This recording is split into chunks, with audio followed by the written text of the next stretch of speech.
By default, Windows 10 keeps your title bars and taskbar looking pretty plain, but there is a built-in setting that can change all of that.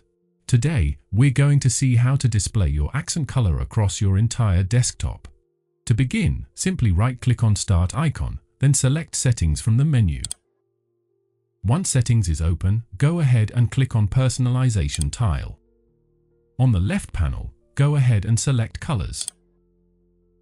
Scroll down just a little bit until you reach the section labeled Show Accent Color on the following surfaces. Now, check the first option.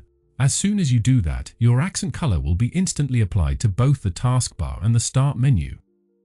Of course, you're not limited to the default color. You can pick any color that suits your style right here, and it will be applied to the Start menu and taskbar as well. Now, for the second option, title bars and window borders, go ahead and check that box. That accent color will now also appear on the title bars and borders of all your open application windows. So, with just a few simple clicks, your Windows 10 desktop feels a lot more cohesive and personalized.